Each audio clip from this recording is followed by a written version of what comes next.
यदि आप भी एनटीए नेट जेआरएफ इन योग की तैयारी कर रहे हैं तो आज ही accurate yoga application play store से इंस्टॉल कर सकते हैं। एक्यूरेट योगा स्पेलिंग इसके नाम से ही है, ACCURATEYOGA। ये लिखेंगे आपको एप्लीकेशन दिखाई देगी, उसे इंस्टॉल कर लें। उसमें आपको पेपर 1 और पेपर 2 दोनों जो कोर्सेज हैं वो कंप्लीट सिलेबस मिलता है।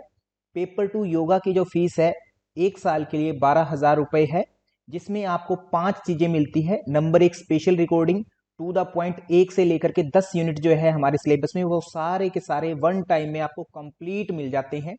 दूसरा, डेली उसमें लाइव क्लासेस हमारी कंडक्ट होती है, तो बच्चों को डेप्थ में जब आपका कोई क्वेश्चन होता है, क्वायरी होती है, तो लाइव क्लास में आप आकर के पूछ सकते हैं। नंबर 3, अगर आप लाइव क्लास में नहीं आ सकते परंतु लाइव क्लास को आपको सुनने का मन होता है तो उस लाइव क्लास को हम रिकॉर्ड करते हैं जो एप्लीकेशन पर डाल दी जाती है। तो एप्लीकेशन पर आपको वो लाइव क्लासेस भी कंप्लीट मिलती है ताकि आप लाइव क्लास में नए आते हुए भी लाइव क्लासेस को देख पाएं। और जो फोर्थ चीज है वो आपको, जब आप पढ़ते हैं तो क्या आपने पढ़ा और क्या एग्जाम में आ सकता है, क्या प्रेडिक्ट हो सकता है फ्यूचर में क्वेश्चंस किसी टॉपिक से, तो वो यूनिट वाइज और टॉपिक वाइज जो है आपके सामने क्विजेस भी अवेलेबल होती है, तो उनको भी आप कभी भी कर सकते हैं। इसी के साथ में जो हमारी रीड की हड्डी कही जाती है किसी भी एग्जाम की, PYQ series, previous year question paper, तो वो जो है आपको इसी पैकेज में पूरे कंप्लीट जो है प्रीवियस ईयर क्वेश्चन पेपर जितने आज तक हुए हैं योग विषय के, वो सारे के सारे आपको पांचों एक ही बार में मिल जाते हैं। ये सारा का सारा 1 साल के लिए 12,000 रुपए की फीस होती है, इसमें आप ज्वाइन कर सकते हैं। इसी के साथ में यदि आप पेपर 1 करना चाहते हैं जो कि हमारा जनरल एप्टीट्यूड होता है पेपर 1, इसमें भी आपको कंप्लीट सिलेबस जो है बोथ लैंग्वेज बाइलिंगुअल हिंदी और इंग्लिश दोनों में प्रोवाइड करवाया जाता है, जिसमें आपकी लाइव क्लासेस चलती हैं। लाइव क्लास में नहीं आ सकते हैं तो उनकी आप रिकॉर्डिंग सुन सकते हैं लाइव क्लासेस की। और इसके अलावा आपको क्विजेस भी प्रोवाइड करवाई जाती है जिसकी फीस है 1 ईयर के लिए 5,000 रुपीज, 5,000 रुपए। यदि आपकी कोई भी क्वायरी है तो आप दिए गए फोन नंबर पर हमें कॉल कर सकते हैं। तो जल्दी कीजिए, कोर्स को जल्दी बाय कीजिए। यदि आप ये सोच रहे हैं कि मुझे अभी एग्जाम ना दे करके अगली बार एग्जाम देना है तो मैं अगली बार तैयारी करूंगा, तो एक बात मैं बता देना चाहता हूं दोस्तों कि आप जब भी मन में आए, चाहे आपको 1 साल बाद में एग्जाम देना है चाहे 2 साल बाद में एग्जाम देना है, तो कंपटीशन क्योंकि हाई है तो इसलिए जल्दी से जल्दी पढ़ना शुरू करें। क्योंकि एग्जाम देना एक दिन होता है परंतु उसकी स्टडी, उसकी प्रिपरेशन जो है आपको पूरा साल कम से कम करनी होती है, तब जाकर के आप जो है जेआरएफ के लिए एलिजिबल होते हैं। सिलेबस बहुत लेंदी होता है, सिस्टमेटिकली समझना पड़ता है। सिलेबस छोटा है दिखने में परंतु उसको जब आप पढ़ते हैं तो वो काफी लेंदी हो जाता है, इसलिए उसको आपको ग्रेस्प भी करना होता है, उसको आपको डाइजेस्ट करना होता है पूरी तरह से। तो इसीलिए आप जितनी जल्दी अपनी तैयारी शुरू करें उतना बेटर है।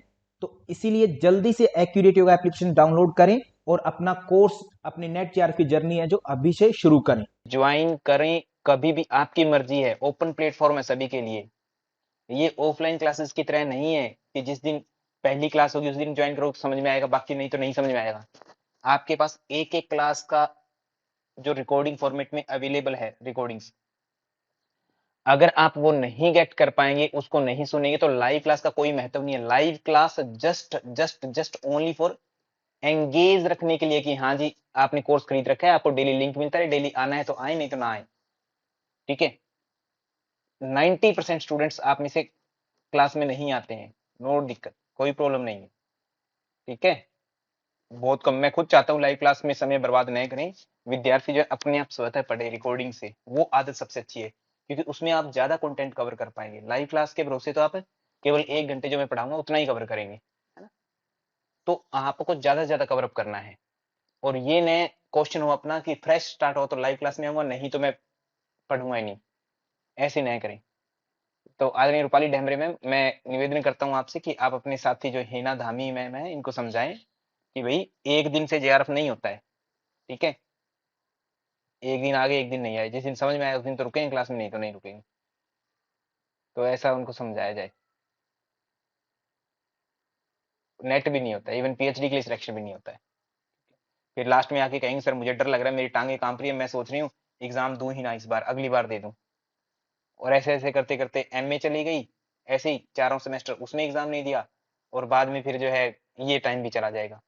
फिर लास्ट में कहेंगे सी योगा इंस्ट्रक्टर का फॉर्म निकला है, क्या मैं वो भर दूं सर, बढ़िया रहेगा मेरे लिए, फायदेमंद रहेगा। ऐसे उल्टे सीधे क्वेश्चन पूछेंगे फिर आप। सो प्लीज आप सब ने एक बहुत बड़ा अमाउंट पे किया है एज ए फीस, और एक अमूल्य धन दे रहे हैं मुझे, समय, जिसकी कोई वैल्यू नहीं आंक सकते हम। उसके बदले मेरी रिक्वेस्ट है आपसे, पूरा करबद्ध निवेदन है कि प्लीज आप पढ़ें और ज्यादा से ज्यादा पढ़ें, हद से ज्यादा पढ़ें, ठीक है।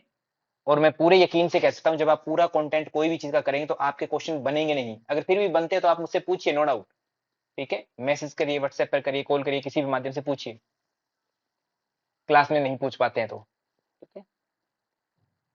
बट आप पढ़िए ज्यादा से ज्यादा, वो जरूरी है आपके लिए, दिन रात एक करना पड़ेगा, तब शायद नेट या जेआरएफ होगा, तब शायद है वो भी, क्योंकि कंपटीशन बहुत बढ़ चुका है। आदरणीय प्रेमानंद महाराज जी, बहुत ही ज्यादा कंपटीशन बढ़ चुका है, ठीक है, हल्के में मत लीजिए इस चीज को।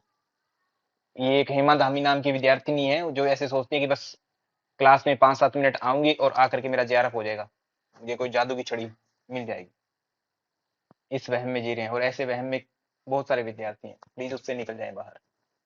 तो मैं चर्चा करता हूँ शिव संहिता की। आज शिव संहिता हम पढ़ रहे हैं, यूनिट 5 ही चल रहा है, हठ योग हमारा चल रहा है, ठीक है।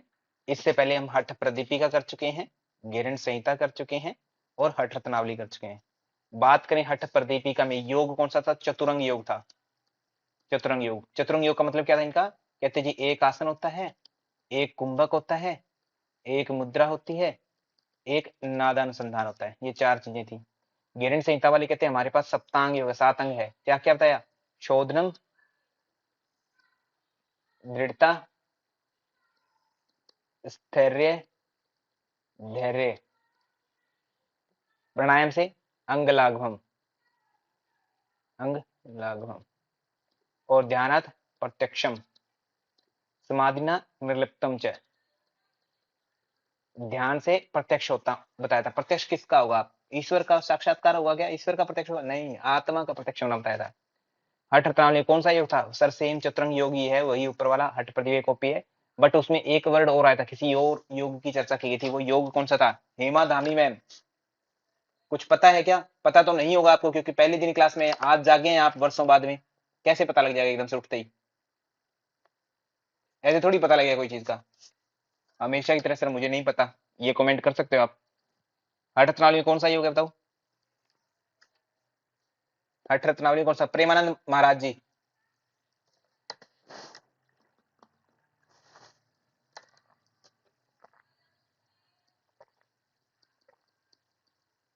महायोग, ठीक है।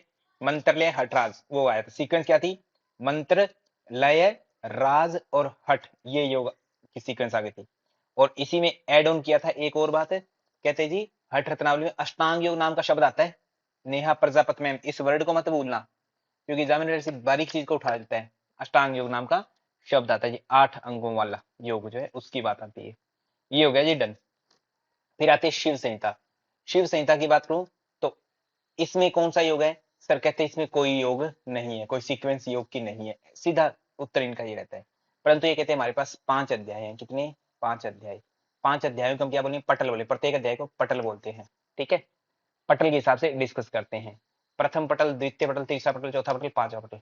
प्रथम पटल जो होता है उसमें कुछ बातें होंगी, दूसरे में होंगी, तीसरे में, चौथे में, पांचवे में, ऐसे सीक्वेंस में चीजें चलेंगी। किसने लिखी है ना? हठ प्रदीपिका को लिखा स्वामी स्वात्मा राम जी। गेरंड संहिता को लिखने वाले गेरंड ऋषि कह सकते हैं, साथ में उनके संवाद कर रहे हैं राजा चंड कपाली, राजा है वो चंड कपाली, ठीक है। ओके, उनको ज्ञान दे रहे हैं सप्तांग योग, घटस्थ योग। अष्टरत्नावली में श्रीनिवास भट्ट जी हैं, वो आलोचना कर रहे हैं किनकी? स्वात्माराम जी। कहते उन्होंने ये नहीं बताया, वो नहीं बताया, ऐसे ऐसे करके कमियां निकाल के कहते मैं बता देता हूँ वो चीजें जो उन्होंने नहीं बताई। श्रीनिवास भट्ट जी, पिताजी के नाम का मेंशन हुआ था यहाँ पर, सर्वर, सर्वर। प्रेमानंद महाराज जी, ये मत पूछे कि गेरंड ऋषि के पिताजी का नाम क्या था, तो बच्चे कह रहे हैं कि सर ये श्रीनिवास जी के पिताजी का नाम क्या जरूरत थी? क्योंकि ये बुक में मेंशन है, इसलिए मैंने बताया। गेरंड ऋषि के पिताजी का नाम मेंशन नहीं है, तो अब हम कहां से लाएं? खोजने की जरूरत भी नहीं है, कोई होंगे, डेफिनेटली रहे होंगे, बट मेंशन नहीं है तो हमारे लिए वो क्वेश्चन भी नहीं है ना एग्जाम में, इसलिए मैं उस पर चर्चा नहीं कर रहा हूँ। प्रेमानंद महाराज जी, ठीक है। और स्वामी स्वात्मानंद जी के पिताजी का नाम मेंशन नहीं है, श्रीनिवास जी का पिताजी का नाम है, सर्वर पुत्र है, लिख दिया हमने, इतना ही। तो ये आ गया। शिव संहिता में 5 अध्याय हैं, पटल बोला गया 5 अध्यायों को, कर्मानुसार उसमें चीजें चलती है।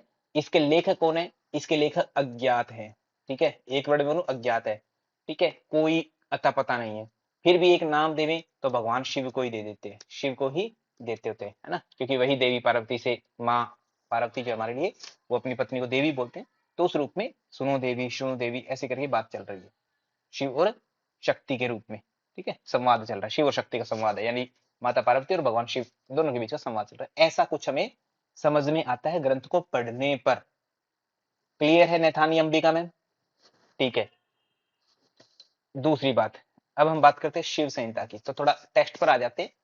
तो शिव संहिता के मूल लेखक कहते पता नहीं है, फिर भी अगर आपको लेखक का नाम देख पूछना तो पड़ेगा ही, तो क्या दोगे? भगवान शिव। अंडरस्टूड? ठीक है, अब ये हरकतें मत करना, मैं पढ़ा जाता हूं, मुझे पढ़ाए हुए 10-12 दिन हो जाते हैं, फिर उसके बाद में पढ़ते कहते हैं कि सर ये अज्ञात का मतलब क्या है, और क्वेश्चन मार्क लगा रहा है भगवान शिव के, इसका मतलब क्या है, 10-12 दिन बाद में। कोई महान महान विद्यार्थी ऐसे होते, मैं 20 बार पढ़ा दिया, ईड़ा पिंगला, ईड़ा पिंगला, ऐसे पढ़ा दिया। ईड़ा किस साइड है? लेफ्ट में, ठीक है, और पिंगला राइट साइड, ठीक है, इसको बायां बोलते हैं, ईड़ा को, इसको दायां बोलते हैं, और ग्रंथ में अच्छे से इसको वाम साइड बोलते हैं, वाम, और इसको दया से दायां है दक्षिण साइड बोलते हैं। दक्षिणी क्यों बोलते हैं? उत्तर बोलने में क्या दिक्कत है भाई? पिंगला को उत्तर बोलने में क्या दिक्कत है? नेहा प्रजापति में कोई दिक्कत है क्या आपको? उत्तर बोल दो, पश्चिम बोल दो, पूर्व बोल दो, दक्षिणी क्यों बोल रहे हो? ठीक है, क्या और नाम बचे नहीं है क्या आपके पास में दिशाओं के रूप में? सिर्फ इसके पीछे का लॉजिक एक ये उठाते हैं ग्रंथकार कि जब सूर्य हमेशा उदय होता है वो पूर्व दिशा में होता है, चाहे अमेरिका में उदय होगा तो भी पूर्व दिशा से ही स्टार्टिंग मानी जाएगी उसकी, उदय मतलब फर्स्ट मॉर्निंग में जब निकलेगा। हाँ, टाइम डिफरेंस होता है, जैसे यहाँ पर मॉर्निंग आज इस टाइम हो रही है, राइट नाउ इस सेकंड पर, है ना, और अमेरिका में होता है 5-7 घंटे बाद में हो रही है, इस टाइम के अकॉर्डिंग अनुपात में ये चेंजेस आ सकता है। ठीक है, ओके सर। हालांकि उनकी क्लॉक भी 4 AM मॉर्निंग ही दिखाई, मतलब 4-5 AM मॉर्निंग के आसपास ही सूर्योदय उनके पास होगा, हमारे पास भी 4-5 AM मॉर्निंग में ही सूर्य उदय होगा। क्लॉक में डिफरेंस होता है टाइम का, ठीक, उतना ही, और कुछ नहीं। पूर्व में उदय होता है, तो पूर्व की ओर अगर हमारा मुख हो तो उस समय हमारी पीठ किधर होती है? पीठ पश्चिम की ओर होती है, पश्चिम की ओर, और हमारा दायां हाथ किधर होता है? दक्षिण की ओर होता है। ऐसा समझो कि आपका मुंह जो है, प्रियांशी यादव मैम इनसेन, आपका मुंह स्क्रीन की ओर है, ठीक है, तो अब देखो स्क्रीन अगर सूर्य है तो आपका मुंह हो गया पूर्व की ओर, सामने पूर्व हो गया, और पीठ कौन सी होगी? पश्चिम। आप कहीं भी बैठे हो ऐसे इमेजिन करो, अगर सूर्य की तरफ आप, सूर्य स्क्रीन है आपकी, तो आपका दायां हाथ राइट साइड किधर है? दक्षिण दिशा की ओर हो गया, ठीक है, और बायां जो है उत्तर की साइड हो गया, इसलिए उत्तर को हम बायां बोल देते हैं, वाम बोल देते हैं, लेफ्ट बोल देते हैं, ठीक है, ये वर्डिंग यूज कर लेते हैं। और दक्षिण को हम क्या बोलते हैं? दायां बोल देते हैं, दायां राइट बोल देते हैं, ठीक है, ये वर्डिंग होती है सर। मेरी बात को समझ रहे हैं आप? ठीक है, ऐसे शब्दावली यूज होती है ग्रंथों में। तो अब कोई अगर पूछे कि सर दक्षिण क्यों बोला गया, उत्तर है आपके पास, क्योंकि सूर्य को आराध्य मानते हैं ना मुख्य, तो उससे मुंह करके खड़े हो तो उस, और वो भी पूरा सुबह उगते हुए सूर्य के सामने, कि सर मैं शाम को खड़े हो जाऊं तो नहीं होता सर दक्षिणी साइड, तो की बात नहीं है ना, मॉर्निंग की बात है, थोड़े लॉजिक लगा लो, ठीक है। तो दाया या दाम बोल देंगे, दाया बोल देंगे, दक्षिण बोल देंगे, तो ये जब भी जिस भी ग्रंथ में बोले समझ लेना वो राइट हैंड की बात हो रही है, राइट साइड की बात हो रही है। उत्तर वाम या बाया या लेफ्ट, है ना, या उल्टा ऐसा बोले, ठीक है। उत्तर को उल्टा भी बोल देते हैं, उल्टी दिशा, ठीक है, कहीं कहीं पर, हालांकि उल्टी मतलब विपरीत, और दक्षिण को सही भी बोलते हैं, सीधा भी बोल देते हैं, क्योंकि दक्षिण दाया राइट साइड का प्रतीक है ना, सीधा हाथ, ऐसा दाहिना हाथ, ऐसा। तो कोई ऐसा डिफरेंट दिक्कत ना रखे कि वाम का मतलब क्या है ना। 10 दिन हो गए मुझे पढ़ाते हुए, एक एक चीज बाई साइड वाम साइड, बाई साइड वाम साइड, और 11वें दिन जाकर जब सारा कंटेंट पूरा हो जाता तब कहते सर वहां पर वो क्या थी। साथ के साथ पढ़ोगे, आपका काम पढ़ने का तरीका क्या है कि जैसे लाइव क्लास कंप्लीट हुई, अगर आए हैं लाइव क्लास में या कोई भी रिकॉर्डिंग भी आप देख रहे हैं, जैसी कंप्लीट हुई उसके विद इन जस्ट खत्म होते जस्ट 10 मिनट तक आपको मन में रिवाइज करने की चीजें क्या क्या पढ़ी, एक एक सीक्वेंस में लगातार, ये चीज आई थी, ये चीज आई थी, मन में दोहराओ, और उसके बाद में फिर 5 मिनट कॉपी पर लिख लो जो जो मेन मेन पॉइंट लगते हैं। हालांकि एक एक पॉइंट ऑलरेडी मैंने छांटा है, उसमें से आपको छांटने की जरूरत नहीं है, और कि ये छोड़ दूं वो छोड़ दूं, ऑलरेडी मैंने छांट दिया जितना कम करना था, अब आपको छांटना नहीं है, अब आपको लिखना है, फिर तब आपकी मेमोरी शार्प होगी, ज्यादा लंबे टाइम तक याद रहेगा। दूसरा, प्रेमानंद जी कोई इलाज नहीं है मेरे पास कि आप मुझे बार बार ये पूछे कि सर मेरे याद नहीं हो रहा है, मैं पढ़ता हूँ एक चीज तो दूसरी चीज भूल जाता हूँ, दूसरी पढ़ता हूँ तीसरी भूल जाता हूँ, उसका मेरे पास सच में कोई इलाज नहीं है। इलाज आपके पास है only and only repetition, only only only only revision पर रिवीजन, रिवीजन पर रिवीजन, रिवीजन पर रिवीजन, नथिंग एल्स। आप कितनी बार पूछ लो, बात कर लेंगे, टाइम वेस्ट कर लेंगे थोड़ा 10-15 मिनट, है ना, बात करके मैं कुछ वैसे सजेशन दे दूंगा उल्टा सीधे, बट उत्तर फाइनली ये कि रिवीजन ही ओनली एंड ओनली सहारा है आपके लॉन्ग टाइम तक मेमोरी क्रिएट करने में, और कुछ भी नहीं है। साइकोलॉजी वाला मेमोरी पार्ट पढ़ा होगा प्रियांशी यादव जी, वैसे तो आपको कुछ याद नहीं रहता है, पर फिर भी उसमें पढ़ लेना मेमोरी में ना, लॉन्ग टर्म मेमोरी बनाने के तरीके क्या है, रिपीटिशन ओनली डिवाइस। तो ये ध्यान रखना, ठीक है। तो ग्रंथ की बात करे थे, मूल लेखक अज्ञात है, भगवान शिव है, यानी कि डाउट में है हम, इसलिए मैंने क्वेश्चन मार्क यहाँ लगा रखा है, इसी को एक्सप्लेन कर रहा था क्यों डाउट में हम। इसमें 5 पटल है, जिसको प्रकरण बोल दो या 5 अध्याय बोल दो। 5 पटल, पटल वर्ड यूज करते हैं, और कोई वर्ड यूज नहीं करता पटल। पाद शब्द कौन यूज करता है, प्रेमानंद महाराज जी।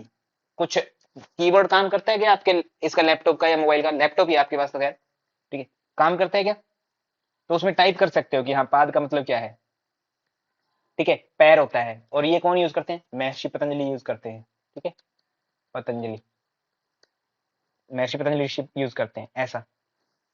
ये थोड़ी सी चीजें आपको क्लियर हो, है ना, तो इजी हो जाएंगी आपके लिए चीजें। ऐसे ही जैसे अगर कहूं मैं, मंडल कौन यूज करते हैं, मंडल, मंडल वर्ड, ठीक है, मंडल कौन यूज करता है, नैथानी अंबिका में,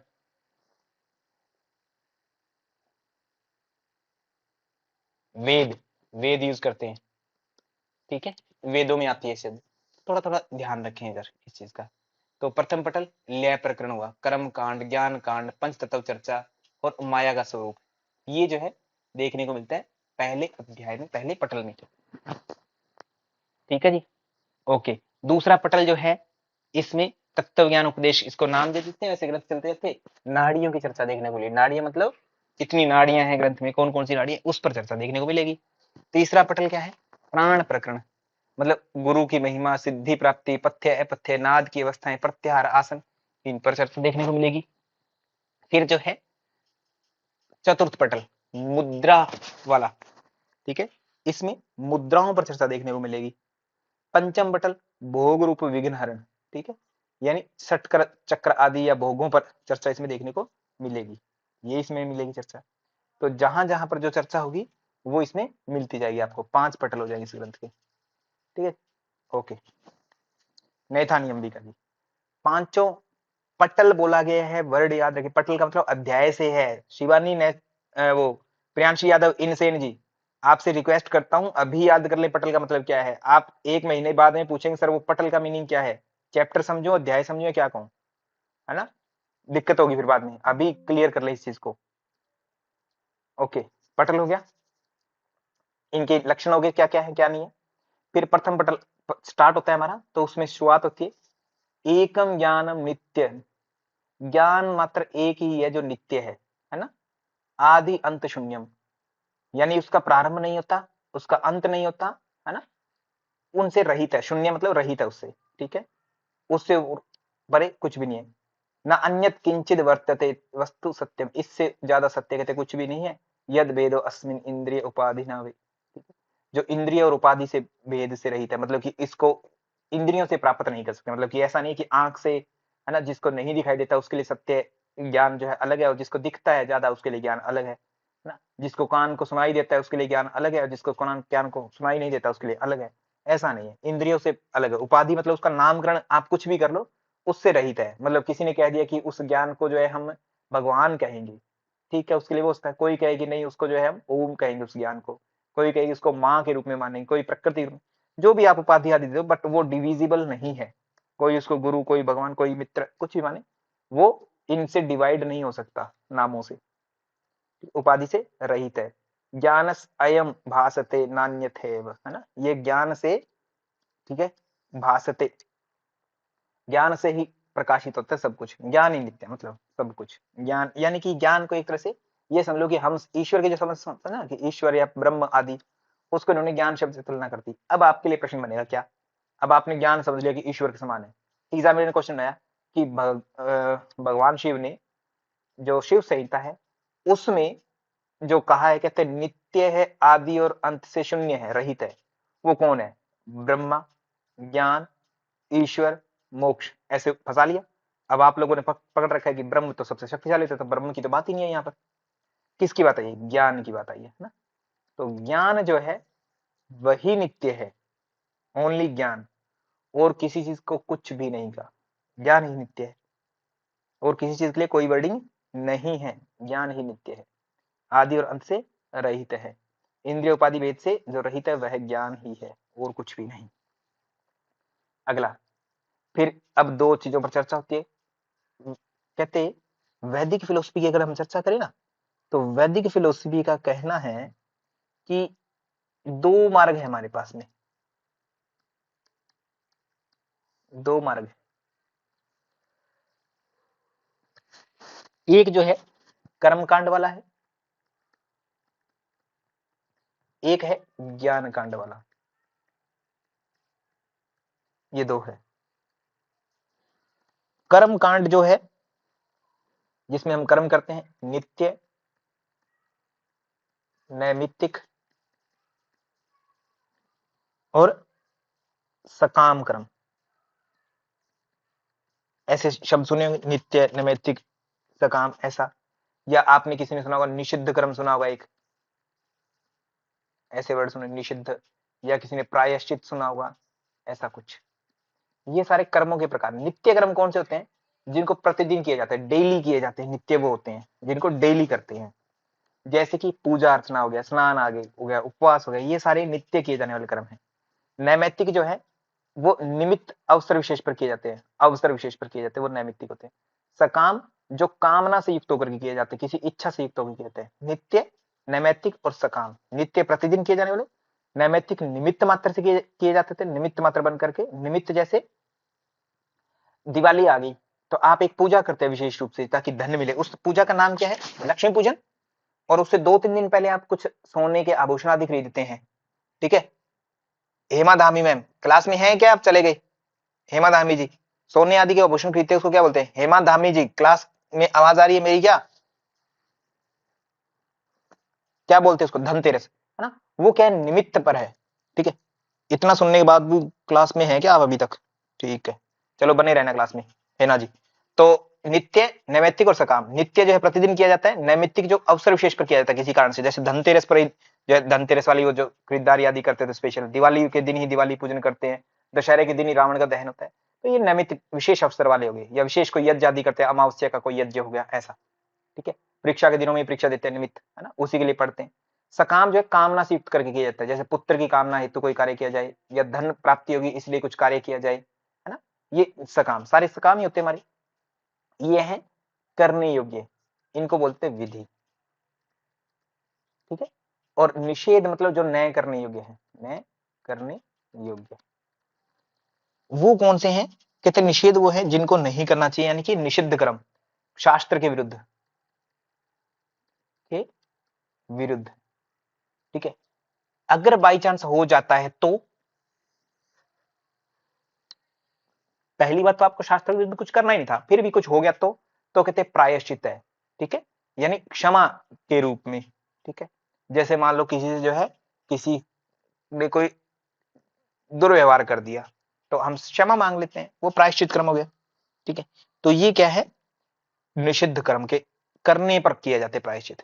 तो आपके शास्त्रों में, वेदों में 2 प्रकार के होते हैं वे रस्ते, कर्म कांड का, ज्ञान कांड का। कर्मों को समझ लेने के लिए 2 भेद है, एक विधि वाला पार्ट, एक निषेध वाला। विधि में नित्य, नैमित्तिक और सकाम आते जो करने योग्य है, विधि मतलब यस, और निषिद्ध मतलब न करने योग्य, ठीक है। तो और प्रायश्चित है, प्रायश्चित देखो करने योग्य नहीं है, न ही न करने योग्य, क्योंकि ये तभी यूज होता है वर्ड जब निषिद्ध कर्म हो जाए तब, है ना, जब हो जाए तब है ये प्रायश्चित, ठीक है जी। तो मैं बात में फिर आता हूं। तो क्या कहा? कर्म कांडम ज्ञान कांडम इति वेदो द्विधा मता। कहते हैं वेद में ज्ञान कांड और कर्म कांड 2 ही तरह के मार्ग बताए गए हैं, ठीक है जी। ओके, भवती द्विविधो भेदो ज्ञान कांडस्य कर्मण है। कहते 2 प्रकार के भेद होते हैं, एक क्या हुआ? कर्म कांड, एक ज्ञान कांड, दो। कर्म कांड में भी फिर 2 भेद है, द्विविध कर्म कांड है स्यात् निषेध विधि पूर्वक। कहते जो निषेध है एक विधि है, ये 2 शब्द है। कर्म कांड में भी 2 ही चीजें हैं, एक निषेध हो गया न करने के, एक विधि मतलब करने योग्य। निषेध जो है नहीं करने वाला, न करने वाले से को पाप और करने से पुण्य मिलता है, ऐसे कहते हैं। निषेध को करने से पाप जो नहीं करने के पाप मिलता है और करने से पुण्य मिलता है। ओके, दो चीजें, निषेध मतलब नहीं करना और उसको कर ले तो पाप मिलेगा, और करने वाला है उससे पुण्य मिल जाएगा। इस प्रकार विधि तीन प्रकार से कहते, नित्य, नैमित्तिक और सकाम। करने योग्य कर्म को करो तो अच्छी बात है, पुण्य मिलेगा, विधि मतलब करने योग्य कर्म, और नए करने योग्य कर्म को करो तो पाप मिलेगा।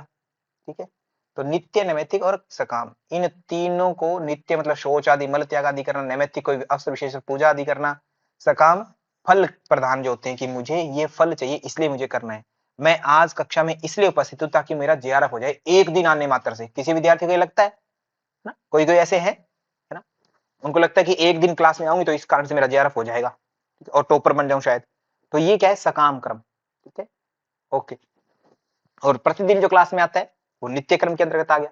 ठीक है, ऐसा। तो त्रिविधो त्रिविधि कूट, ये तीन प्रकार के हो गए कर्म। ठीक है, तीनों के तीनों, तीनों के तीनों, इनको समझना कहता है। इनको समझ लिया, उसके बाद में कह रहे हैं पुण्य कर्म जो होते हैं वो आपको सुख दिलाते हैं, पाप कर्म होते हैं उनसे नरक यानी दुख मिलता है। ठीक है, इस प्रकार कहते हर साधक को, हर योगी को कहते नित्य नैमित्तिक कर्म ये जितने भी है उनमें आसक्ति को छोड़ करके, मतलब सकाम कर्मों को छोड़ करके योग में प्रवृत्त होना चाहिए, योगाभ्यास में लगना चाहिए, मतलब निष्काम कर्म की तरफ बढ़ना चाहिए, क्योंकि योग है कर्मशु कौशलम। तो योग कर्मों की कुशलता, निष्काम कर्म के भाव को समझना चाहिए। कर्म कांड को समझ लो, पहले कर्मों को समझ लिया, फिर पुण्य पाप आदि को त्याग करके ज्ञान कांड में साधक प्रवृत्त हो जाए, ज्ञान की तरफ बढ़े आगे। अब संसार कैसा है कहता, संसार कहता तीनों प्रकार से, संसार आपका दुश्मन के रूप में व्यवहार करता है आपके साथ, कोई एक आधा दुश्मन होगा आपका पक्का, कोई एक आधा पक्का मित्र भी होगा, और करोड़ों अरबों लोग ऐसे हैं जिनके साथ जो मर रहे हैं या जी रहे हैं, जिनके घर में खुशी आई या दुख आया आपको कोई अता पता नहीं है, मतलब उदासीन है ना, मतलब उदासीनता का व्यवहार भी होता है संसार का। ऐसा नहीं है कि वो हमेशा आपके साथ शत्रुता या मित्रता दो ही भेद में दिखेगा, उदासीन भी है। ठीक है, आपके जिनको जानते हो उनको आपसे खुशी भी होती होगी और दुख भी होता होगा, मतलब मित्रता भी है और शत्रुता भी है। कुछ लोग ऐसे जिनसे आपका कोई संबंध नहीं है, उदासीन है उनके प्रति ना, जीरो इफेक्ट होता है आपको उनके खुशी या उनके दुख से, कोई इफेक्ट ही नहीं होता। ओके, तो ये संसार कहते हैं तीन रूप में होता है, अरीर मित्र उदासीनम स्त्री विधम स्याद इदम जगत। अरि रूपी, मित्र रूपी और उदासीन, तीन प्रकार से ये संसार होता है कहता। ठीक है जी, किसके आधार पर, प्रिया अप्रियादि भेदस्तु वस्तुषु निहितस्व, कहते ये प्रिय जो लगता है उसके आधार पर या अप्रिय लगता है उसके आधार पर, तीन रूप से दिखाई देता है संसार आपका। फिर आगे बात आती है पंच तत्वों की, ये कॉन्सेप्ट सबसे इंपॉर्टेंट है। संसार कैसे बना, संसार कैसे बना, ऐसी थ्योरी आती है। तो इसको समझने के लिए सांख्य दर्शन एक बहुत ही महत्वपूर्ण है ना, आधार है सब चीजों का ना आपको समझाने के लिए। वो कहते हैं कि हमारे पास दो एलिमेंट है, एक प्रकृति है और एक पुरुष है। मैं इन शॉर्ट समझा रहा हूं, डेप्थ में इसको सांख्य दर्शन पढ़ेंगे तब आएंगे समझेंगे, प्रकृति और पुरुष। प्रकृति से महतत्व की उत्पत्ति होती है, ठीक है, फिर महतत्व के बाद में अहंकार उत्पन्न होता है, फिर जो है अहंकार कहते तीन भागों में बंट जाता है, सात्विक अहंकार होता है, राजसिक होता है, तामसिक होता है। ठीक है, तीनों गुणों से जो अहंकार सात्विक भाव में होता है तब क्या पैदा होता है, मन पैदा होता है और 10 इंद्रियां पैदा होती है। सेम ऐसे अहंकार तामसिक भाव में होता है तब क्या पैदा होता है, तमोगुण में 5 तन्मात्राएं पैदा होती है, तन्मात्रा, और 5 तन्मात्राओं से क्या पैदा होता है, पंच महाभूत, ये पैदा होता है। ठीक है जी, ये क्रमानुसार होता है। पंच तन्मात्रा में क्या आता है, शब्द, स्पर्श, रूप, रस और गंध, ये आता है। इन पांचों से क्रमशः ऐसा कहते हैं कि शब्द से आकाश पैदा होता है, स्पर्श से वायु, ध्यान दीजिएगा अभी यहां पर, हमें लगता है कि वायु आकाश से शब्द होता है, शब्द से आकाश होता है, ये बात समझना भाई। ठीक है, शब्द से आकाश, स्पर्श, रूप से अग्नि, रस से जल, गंध से, गंध जो नासिका वाली गंध होती है उससे क्या होता है, पृथ्वी पैदा होता है। ऐसे पंच तन मात्राओं से पंच महाभूत पैदा होते हैं। पंच तन मात्राओं से पंच महाभूत पैदा होते हैं। ये इनका उत्पत्ति क्रम है जी। क्लियर हो गया? उत्पत्ति क्रम हमें बिल्कुल इजीली क्लियर हो गया जी, क्या क्या की चीज कैसे कैसे होनी है। अब नेक्स्ट बात आती है कि पंच तन्मात्राएं पंच महाभूतों को पैदा करती है, यही हमें समझ रहे हैं। ये बाकी सारा का सारा क्रम मैंने सांख्य के अकॉर्डिंग ही समझाया आपको। इस ग्रंथ ने क्या कहा है कि पंच तत्व होते हैं, कहते वो पैदा होते हैं, आकाश वायु अग्नि जल पृथ्वी। ब्रह्मा जी है कहते उनके एक अंश से एक भाग है, उनसे पैदा होता है कहता सबसे पहले आकाश महाभूत, क्रमानुसार आकाश, फिर कहते वायु पैदा होता है, फिर अग्नि पैदा होता है, फिर जल पैदा होता है, ठीक है, फिर लास्ट में जो है पृथ्वी पैदा होता है।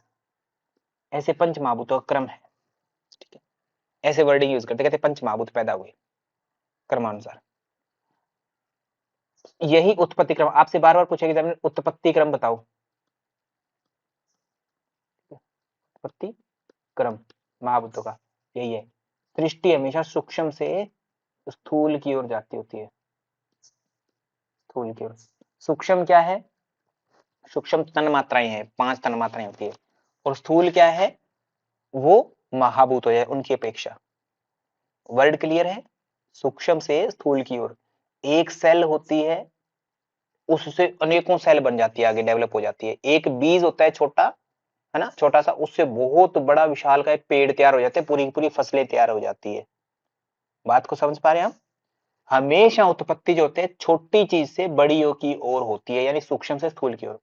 और विनाश जो होता है, मैं वर्ड को लिख देता हूं, उत्पत्ति हमेशा सूक्ष्म से स्थूल की ओर, और विनाश जो है सदैव स्थूल से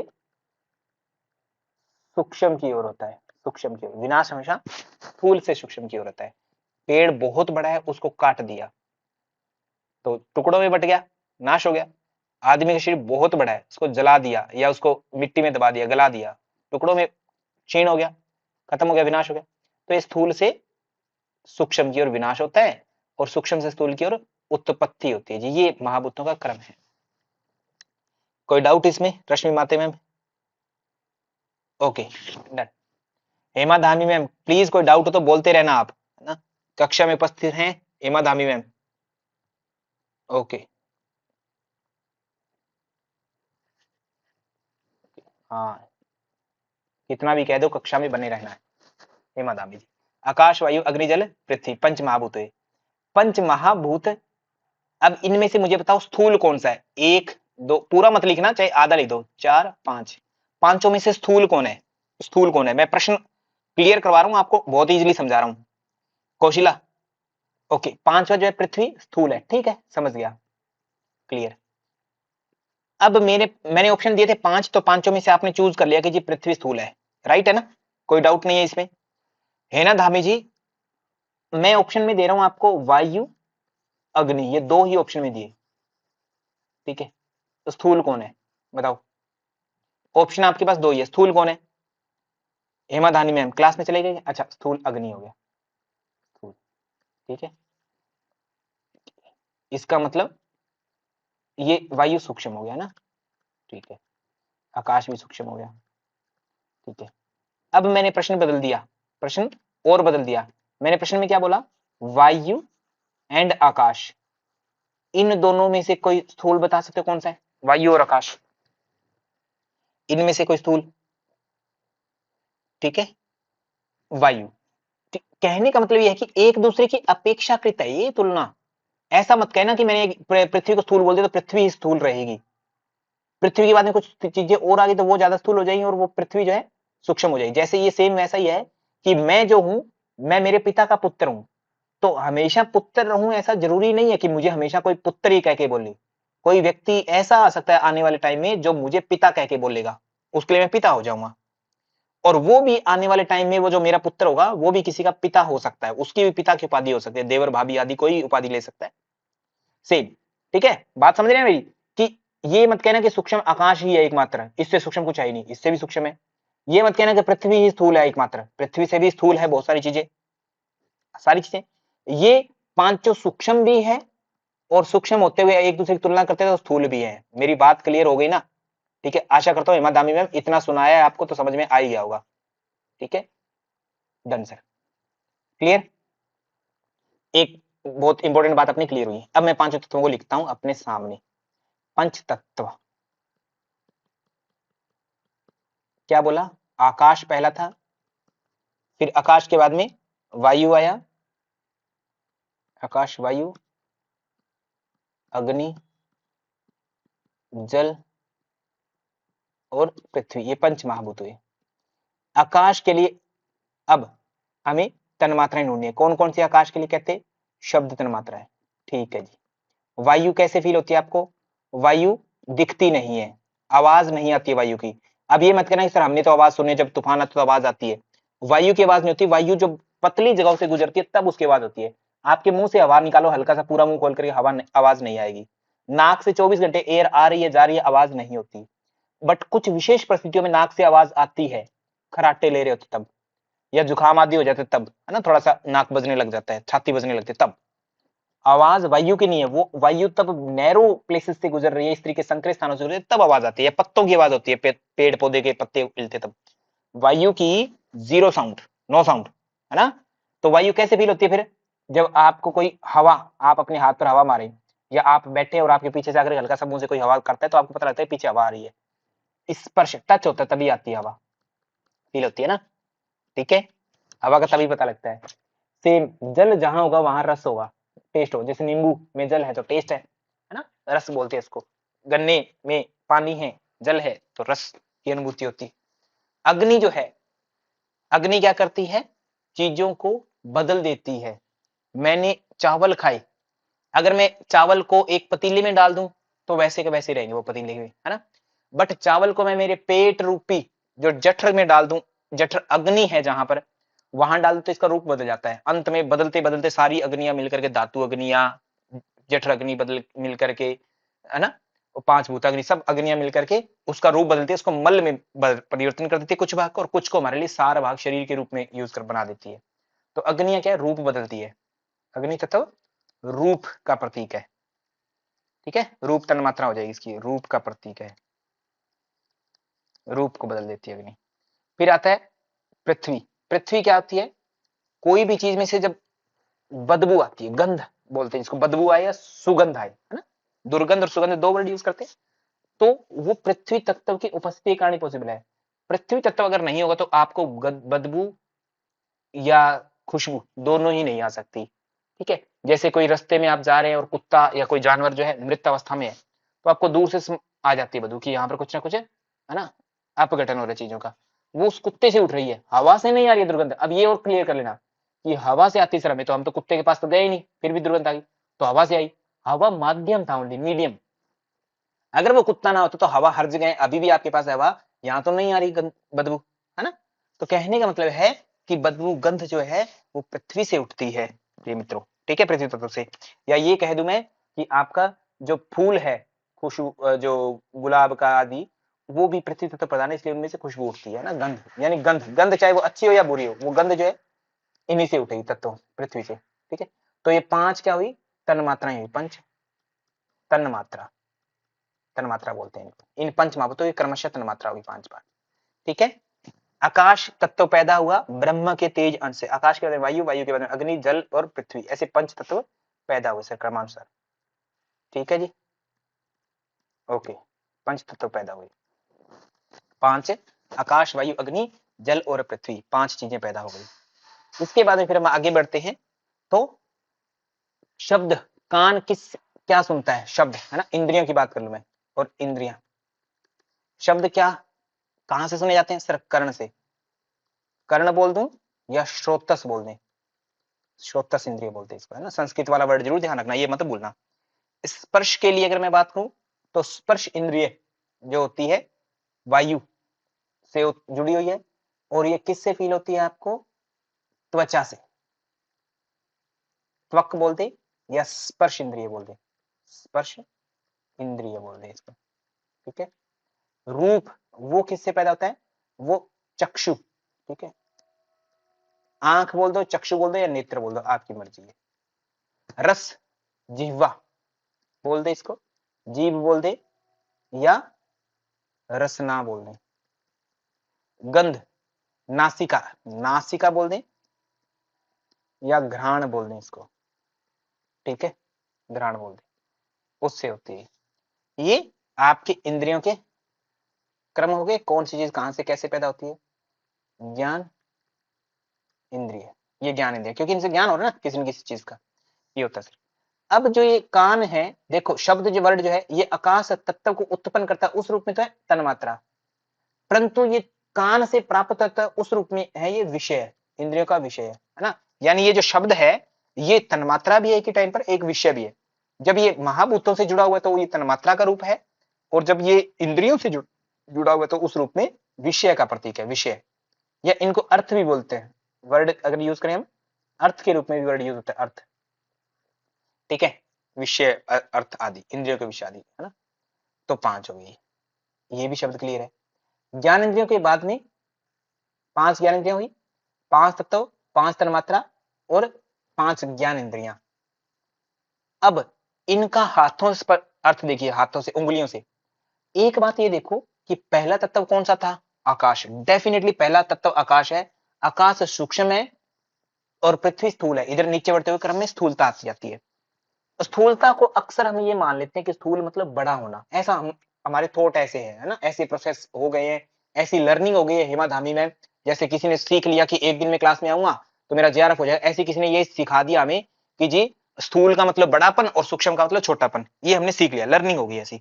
ये लर्निंग हो जाती है, परंतु ये अच्छे से क्लियर कर लो अभी कि सूक्ष्म का मतलब होना साइज में छोटा होना जरूरी नहीं है। सूक्ष्म का मतलब हो सकता है तो साइज में जो सबसे बड़ा है वो सूक्ष्म हो जाए, और स्थूल में ये हो सकता है कि जो साइज में सबसे छोटा है वो सबसे बड़ा हो जाए। फॉर एग्जाम्पल, एक जस्ट एग्जाम्पल दे रहा हूं, जैसे कहते हैं कि सूर्य है बहुत बड़ा, उसके अंदर बहुत लाखों करोड़ों एटम्स हैं, है ना, परमाणु अणु आदि है, और उनमें इलेक्ट्रॉन है, उनमें स्पेस है। कहते अगर उनको नैरो कर दिए, सारे इलेक्ट्रॉन के बीच का स्पेस कम कर दिए, तो वो एक मिट्टी के कण जितना हो जाएगा टोटल, है ना। ऐसा कर दिया अगर हम सारे स्पेस खत्म कर दे उसके इलेक्ट्रॉन प्रोटॉन के अंदर तक के सब, तो इतना छोटा है, परंतु उसका भार उतना ही रहेगा जितना सूर्य का है आज है, वेट बहुत ज्यादा रहेगा, और उस मिट्टी के कण को हम उठा नहीं पाएंगे अगर उतना करने, तो इतना बड़ा भारी होगा। ठीक है, पृथ्वी पर रखें तो पृथ्वी के आर पार निकल जाएगा, वो इतना बड़ा, इतना भारी कण होगा, बट होगा बहुत छोटा साइज में। कहने का मतलब स्थूलता और बड़ापन बोथ आर डिफरेंट, सूक्ष्म और छोटापन बोथ आर डिफरेंट, सूक्ष्म और छोटा दोनों डिफरेंट है। ठीक है, मेरी बात को समझ गए।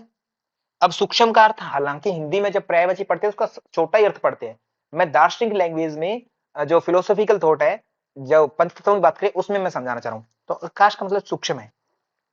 ब्रह्म के तेजन से आकाश पैदा, आकाश के बाद में वायु आई, वायु के बाद में अग्नि, अग्नि के बाद में जल, जल के बाद में पृथ्वी।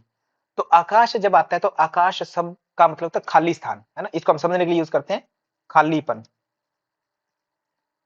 खाली स्थान, ठीक है, खाली। वायु को जब यूज करते हैं तो वायु को हम समझते हैं क्या, कि ये मूवमेंट का प्रतीक है, मूवमेंट। अग्नि जो है उसको हम टेम्परेचर के रूप में समझते हैं, टेम्परेचर, कि टेम्परेचर, वो टेम्परेचर आपके लिए शरीर के अकॉर्डिंग ठंडा हो सकता है, गर्म हो सकता है। अब ये मत कहना कि सर अग्नि है, आग है, तो वो तो गर्म ही होगा, ठीक है।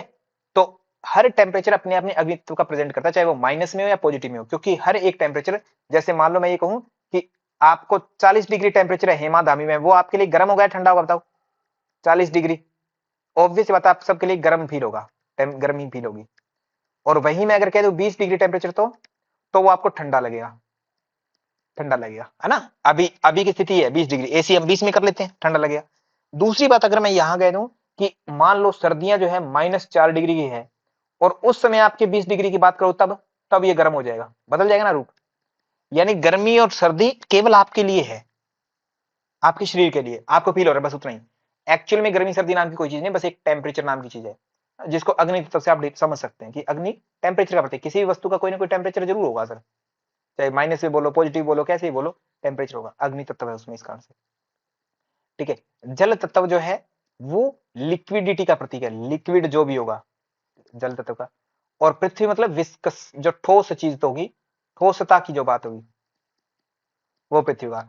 यहां पर और क्लियर करना, बहुत सारे लोग समझते हैं जल का मतलब वाटर, पानी। महाभूत जी की जब बात कर रहे हो तो जल महाभूत मतलब नोट ड्रिंकिंग वाटर, ठीक है।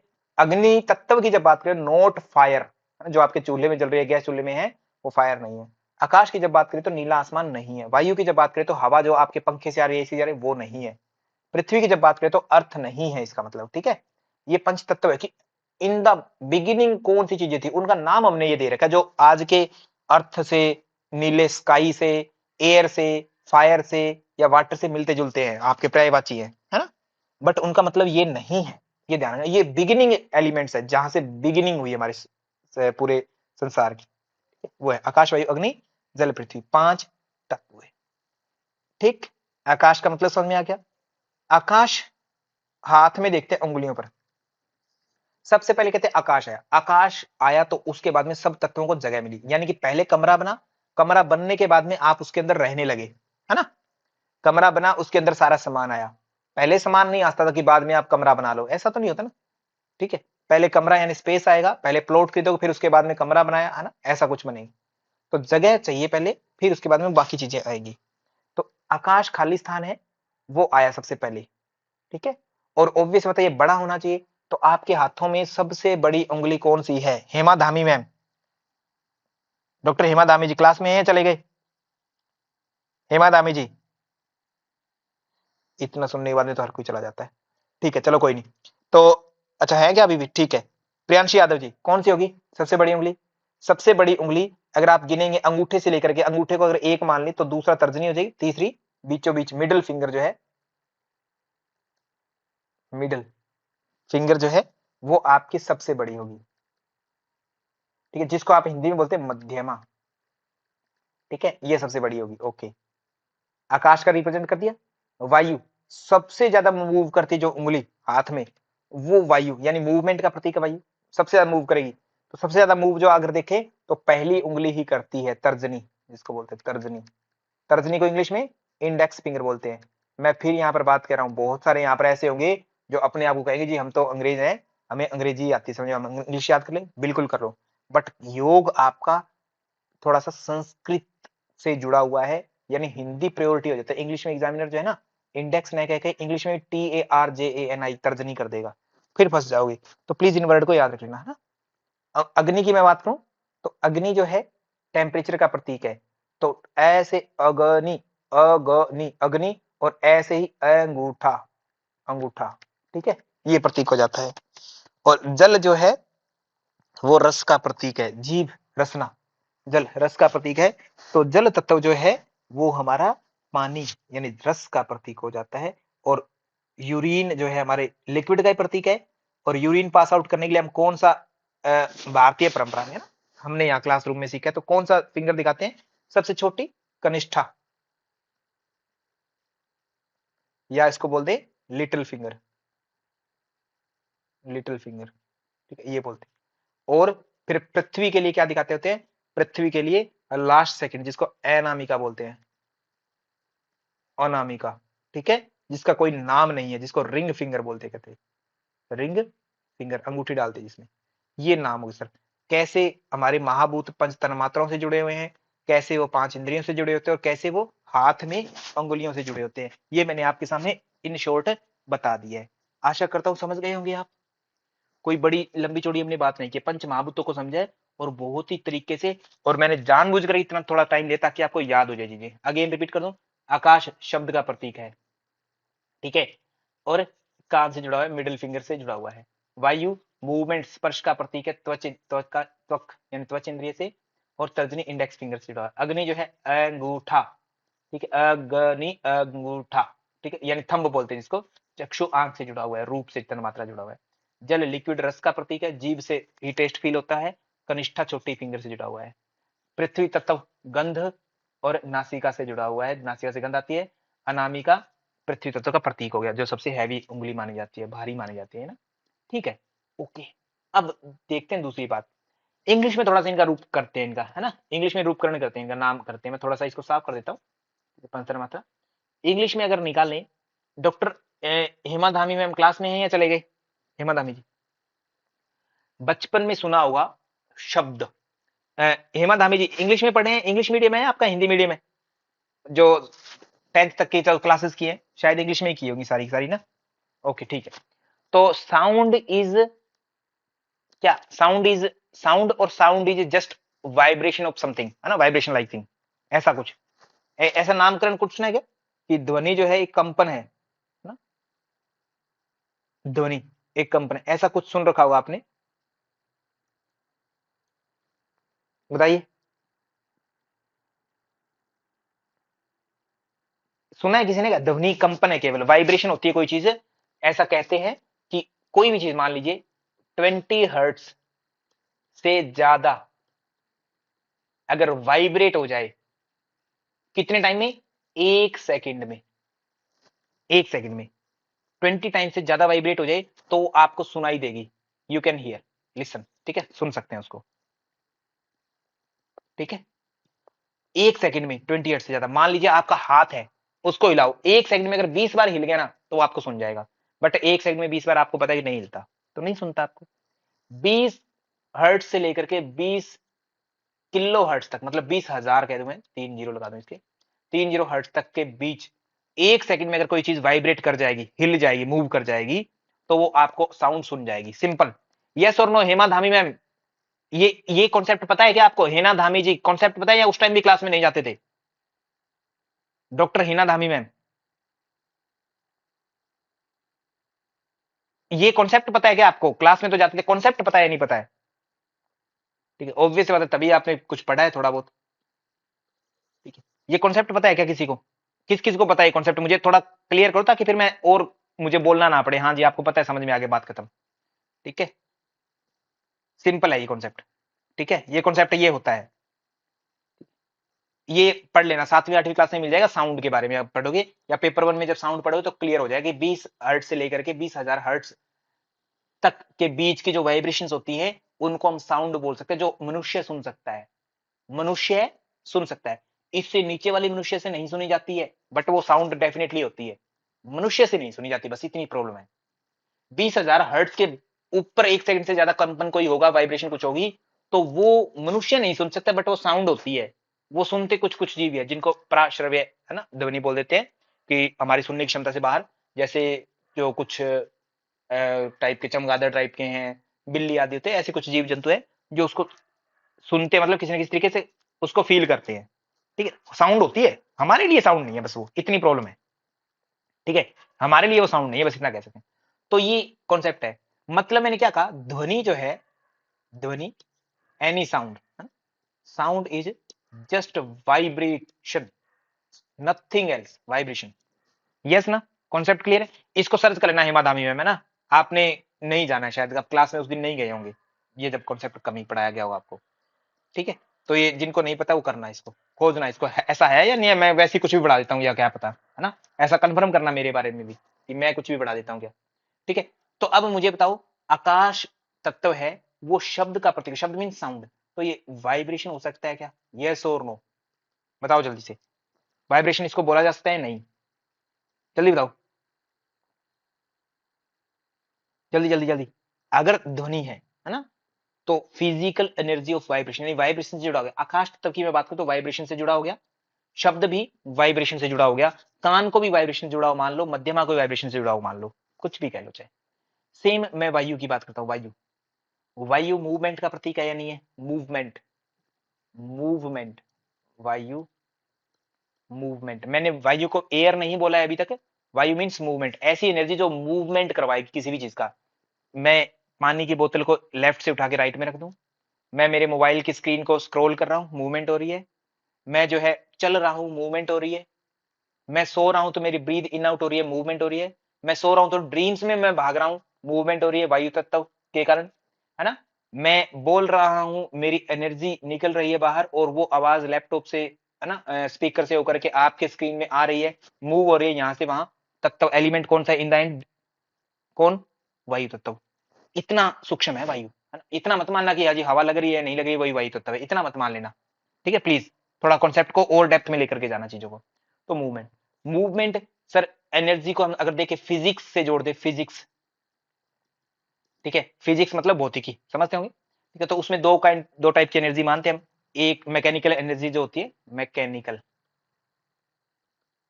एनर्जी, ठीक है, कौन कौन सी मानते हैं? एक तो आप पोटेंशियल एनर्जी कहते हैं, पोटेंशियल, एक काइनेटिक बोलते हैं। जैसे मैं मौन हूं, बोल नहीं रहा, तो क्या मेरे अंदर का वायु तत्व खत्म हो गया क्या? है सर, ऑब्वियस सी बात है। पोटेंशियल है, क्षमता के रूप में कि मैं बोल सकता हूं बट बोल नहीं रहा, पोटेंशियल है। जैसे ही बोलने लगा, मूवमेंट, काइनेटिक, मैं दौड़ नहीं रहा, बैठा हूं, पोटेंशियल है मेरे अंदर दौड़ने का, चलने का, बट मैं कर नहीं रहा, क्षमता है। जैसे ही मैं करने लगता हूं, वो काइनेटिक में बदल देते हैं, मूवमेंट में। पानी का बांध है, डैम, डैम देखा है क्या? हेमा दामी मैम, आपके यहाँ तो है ना, टिहरी डैम है, टिहरी डैम सुना है क्या नाम, या नहीं सुना आज तक? उसने पानी को रोका हुआ, वो क्या है, पानी को पोटेंशियल एनर्जी है, पानी में रोका हुआ है, पानी को स्टोर किया हुआ है। और फिर जो है पानी के वो दरवाजे खोल दिए जाते हैं, तो बह जाता है, वो काइनेटिक में बदल जाता है जब बहता है। तो वो एक्चुअल में क्या है, मैकेनिकल एनर्जी है, मूवमेंट के लिए काम करवाने वाली ऊर्जा। तो वायु काम करवाने वाली है या नहीं, मूवमेंट ये करती है। तो मैं क्या इस एयर एलिमेंट को मैकेनिकल एनर्जी बोल सकता हूं या नहीं, बताओ? मैकेनिकल वर्ड्स लिख दूं, मैकेनिकल, मैकेनिकल एनर्जी लिख देना, मैकेनिकल प्रेशर लिख देना, मैकेनिकल कुछ कह देना आप जो कहना है, मैकेनिकल, ठीक है। ठीक, अग्नि की बात आती है, अग्नि, फायर, फायर जो है, फायर तो हमारी वो हीट से संबंधित होगी, है ना, हम समझते हैं हीट, हम हीट कहते हैं क्योंकि हमसे जो गर्म होगा उसी को हम अग्नि मानते हैं। हमसे जो नीचे होता है उसको हम पानी कह देते हैं, ठंडा कह देते हैं, कुछ भी ऐसा कर लेते हैं, कोल्ड बोल देते हैं, हीट। और लाइटनेस का प्रतीक होता है लाइट, अग्नि का मतलब तो लाइट, है ना। ज्यादा एनर्जी आती है उतना उतना वो लाइट नहीं होती जाती चीजें, जलने, दिख, चमकने लगती चीजें। जैसे लोहा है, थोड़ी एनर्जी है तो वो केवल गर्म होगा, हाथ जलाएगा। अधिक उसमें हीट डाल दी, एनर्जी डाल दी, तो वो लाल सा हो जाएगा, रंग अंधेरे में चमकेगा, ऐसे ही होता है ना। ठीक, तो लाइट आ जाती है ना, रेडिएशन आ जाती है उसके अंदर, रेडिएशन, बहुत ही ज्यादा एनर्जी आ जाती है, रेडिएशन। जैसे यूरेनियम वगैरह जो होते हैं, वो उनको गर्म करो या ना करो, ठंडे टेम्परेचर में भी बिल्कुल वो एक रंग छोड़ते हैं। कई बार घड़ियां होती हैं आपके आसपास, कुछ ऐसे रेडियम टाइप के पदार्थ डाल देते हैं उनमें, तो वो क्या होते हैं, रंग दिखाती है, घड़ी की सुइयां जो है रंगीन सी दिखती है रात में। ऐसा देखा है क्या?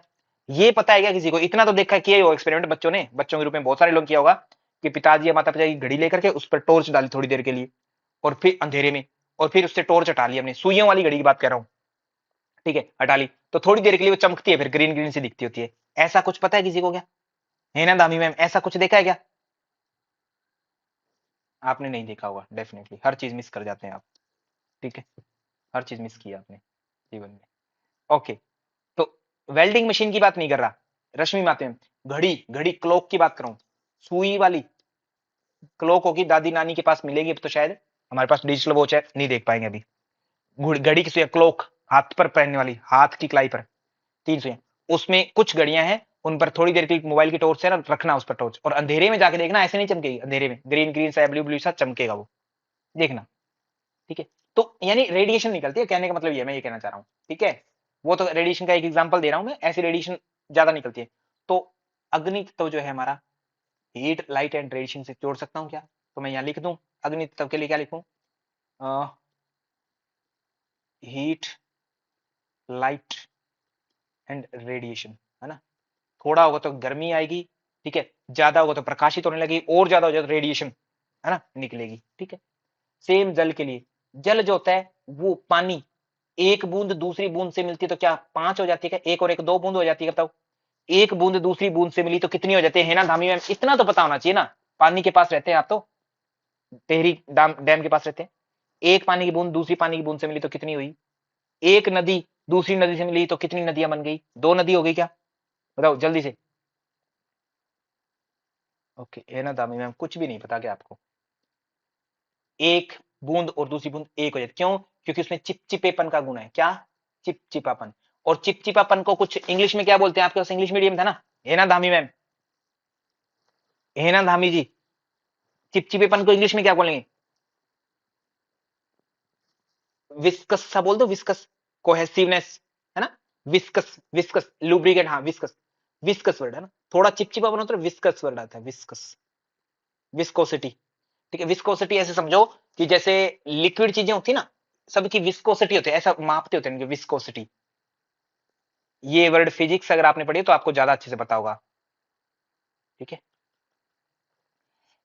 गाढ़ापन, विस्कोसिटी का अच्छा वर्ड यूज करूं, गाढ़ा, चिपचिपापन की बजाय गाढ़ापन, चिपचिपापन को छोड़ दो, गाढ़ापन। जैसे पानी जल तत्व कितना ज्यादा है उसके आधार पर गाढ़ापन होता है। जल तत्व मान लो ठीक ठाक सा है, पानी जैसा बिल्कुल पतला होगा, थोड़ा सा ज्यादा आ गया तो वो सरसों का तेल जितना मोटा सा हो जाएगा, ठीक है। और ज्यादा आ गया तो मोबिल ऑयल होता है उतना मोटा सा हो जाएगा, और ज्यादा आ गया तो पेट्रोलियम जितना हो जाएगा, है ना। और अलग तरीके का चिपचिपापन विस्कोसिटी होगी तो शहद जैसा गाढ़ा सा हो जाएगा, शहद, है ना, भारी सा होता है ना, शहद की बूंद और पानी की बूंद में बहुत अंतर होता है, ऐसे। ये है विस्कोसिटी। तो ये किसके कारण होती है? जल तत्व के कारण होती है विस्कोसिटी। और अगर एलिमेंट्स जो है एक दूसरे को बहुत ही ज्यादा आकर्षित करते हैं तो वो पास पास में आ जाते हैं, पास पास में। अच्छा, पानी जो है, वाटर, पानी तीन अवस्था में होता है। एक तो बर्फ के रूप में होता है, यानी आइस के रूप में। एक वाटर लिक्विड के रूप में होता है।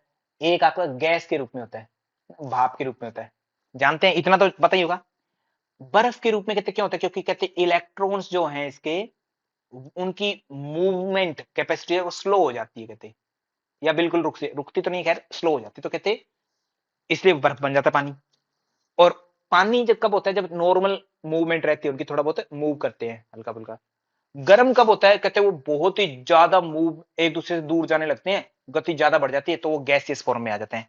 ये कॉन्सेप्ट पता है क्या आपको? है ना दामी जी, उस दिन तो क्लास में गए होंगे जिस दिन ये कॉन्सेप्ट पढ़ाया था, ठीक है, ऐसा कुछ ये चीज होती है सर, है ना। तो अब क्या है कि मूवमेंट, इलेक्ट्रॉन जितने दूर गए तो वो लिक्विड होती गई, चीजें गैस बनती गई, और जितने पास में आए इलेक्ट्रॉन्स तो वो ठोस होती गई, कोई चीज ठोस।